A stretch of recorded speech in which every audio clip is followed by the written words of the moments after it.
So, are you having trouble understanding this whole ethics thing? I am here to help.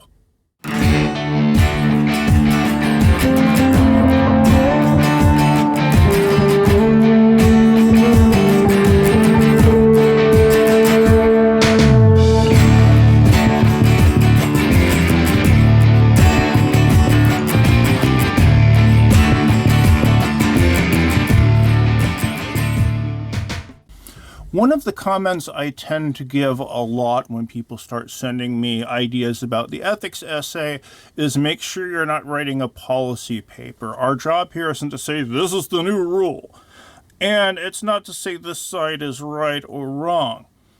Specifically, the goal here is to think of ethics as a common thread in everyone's decisions and start to analyze the intricate bits.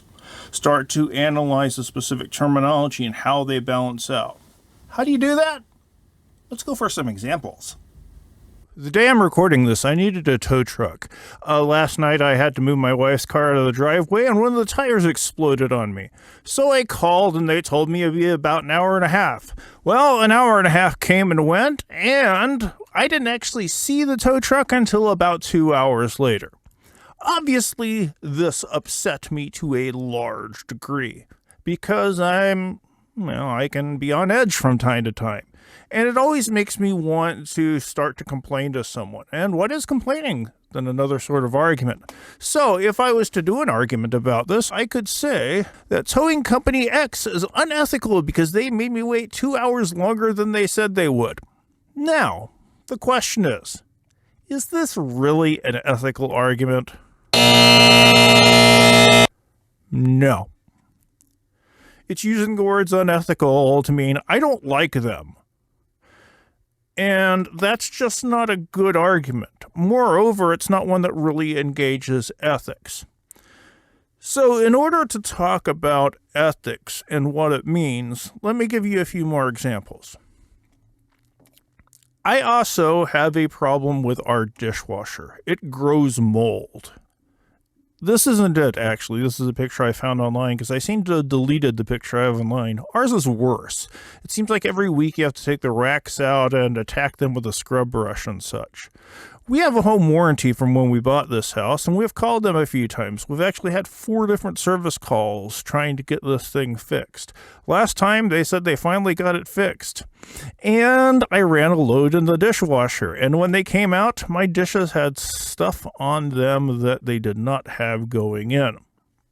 Maybe it's my fault for thinking that a home warranty would, actually guarantee the stuff in my home, instead of just being a way to stretch out maintenance as long as possible and generate as many service calls and thus service fees as possible.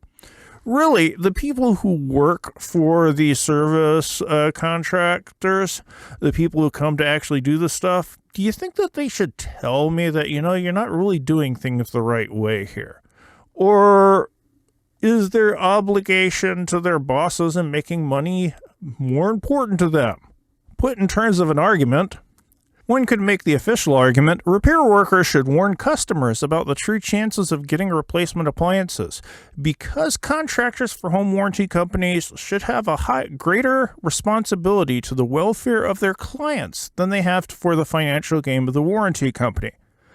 Really, if you think about it in ethical terms, should someone who's coming to fix your dishwasher let you know that this company is never really going to replace it for you? They're just going to be stretching it out. Or should they keep their mouth shut and try to generate more service fees? Well, if we look at it from that point of view, what we're doing is we're balancing the repair workers' obligation to their bosses versus their obligation to the customers. And how you answer that question says a lot about the ethics involved. It says a lot about the ethics of the repair workers. It says a lot about the ethics of customers. It says a lot about the ethics of big business. And that's closer to what we're talking about in terms of an ethical argument. But these are all weirdo examples that are specific to me. Let's get into something that's a bit more applicable for you and the kind of thing you might be thinking about on your ethics essay. Today, I happened to run across a very interesting article in Time about the Alamo. We've been telling the Alamo story wrong for nearly 200 years. Now it's time to correct the record. The gist of their argument is we've been putting this up as a mythic American event, a foundational American event in terms of the American character, where they argue that it is in fact nothing like that at all.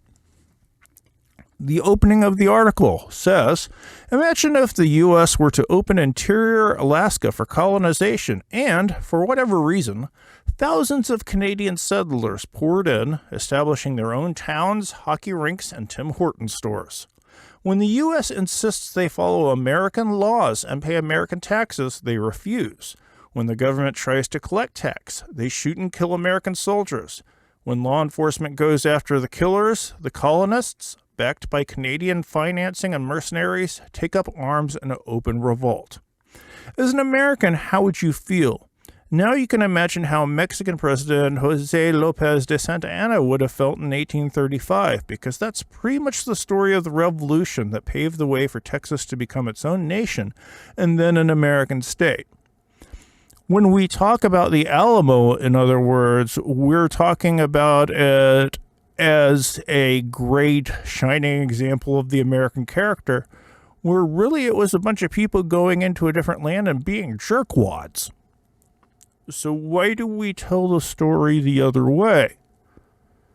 Is the mythic idea of the Americans more important than the truth? Particularly when the mythic idea of Americans has always been tied to the qualities we want in Americans, good citizenry. When I did a search for this on my downstairs computer to put together the slideshow, I also ran across this article. Time article deploys glaring and obvious errors and new slam on the Alamo Defenders myth. From PJ Media. I don't really know a lot about PJ Media, but since they say at the bottom, Biden and the radical left are destroying America, help us fight back, you can get some kind of idea. Here's a quote from their article. The rest of the timepieces know better. They say this because for whatever reason it opens up this article going on about 4 paragraphs about how they used an incorrect picture in the Time article. The rest of the timepieces know better. It questions the defenders' bravery, which will get tongues wagging, but is not fair at all to the men who, unlike the authors or any of us, actually stayed in the compound after Santa Anna surrounded it. It's also deeply unfair to the immortal 32 who rode into the Alamo after Travis's calls for reinforcement. They surely knew riding into the Alamo at that point, with it already under siege, meant certain death, but they did it anyway. Whether Travis drew a line in the sand has been debated for years, and that debate is not new to anyone who has studied the Alamo to any extent, as is the final fate of David Crockett. Both are discussed by tour guides at the Alamo today, if you ask them. The men who stayed when they could have slipped out during the long siege.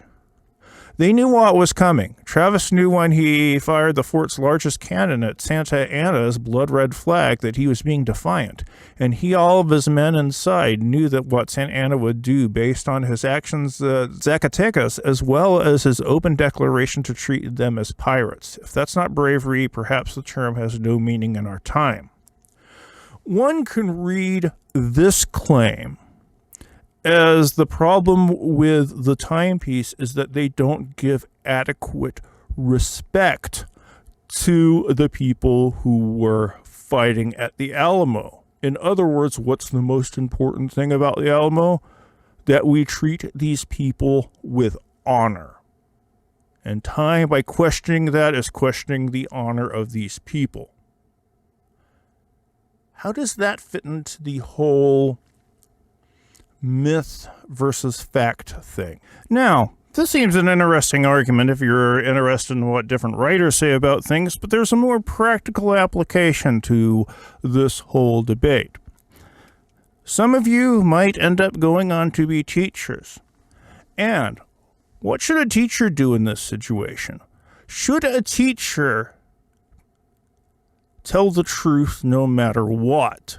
Should a teacher get their students to question what authority has already and always told them?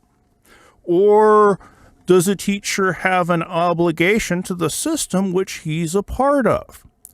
When you think about the subject like that, it's really true to life. Teachers always face this kind of issue if they're the questioning type. Lots of people in the general public think that teaching history is about the bland recitation of facts. This has happened then, this happened then, this happened then. If you tie it to social issues, you'll have many people telling you, no, that's not right, just stick to the facts. Which should you do? That's the ethical question. In the last video, we talked about the rights, responsibilities, obligations, and duties involved in ethics. These are four of the main ethical terms. Your essay should be about some conflict between these. Your job is not to come out on one side or another. Your job is not to establish a policy. Your job is to analyze the ethical situation. If that means a contractor has the duty to do this, a teacher has an obligation to the truth, your responsibility to your bosses is not as great as your responsibility to your clients. That's closer to what we're looking for in this essay. So that's a bit more idea on what I'm thinking about when I ask for an ethical argument. Some suggestions. Use sources that are about ethics. You would be shocked at how infrequently I see people use source about ethics. 2. Use the words rights, responsibilities, obligations, and duties in the explicit parts of your argument. That means your thesis statement should talk about this. It should show up in some topic sentences. It should be the guiding thing. This right versus this responsibility. Your responsibility to this thing as opposed to your responsibility to this thing. And by incorporating scholarship and that language, you're going to get a bit closer to what we mean by ethics. It's really a way for us to understand the thinking behind actions rather than just saying this action is right or wrong. And getting into those motivations, ethics gives you a framework for that. Whenever we have some kind of approach we want you to apply to a subject, that's because that approach lends itself to certain types of answers. If I was to ask you to watch, say, a Star Wars movie with an eye towards race or gender, it's going to force you to ask different questions. And that's the job of these interpretive lenses. And ethics is just our example of that. I hope this helps. If it didn't, if you still have questions, please hit me up via Remind, and I'll get back to you as soon as I can. See ya.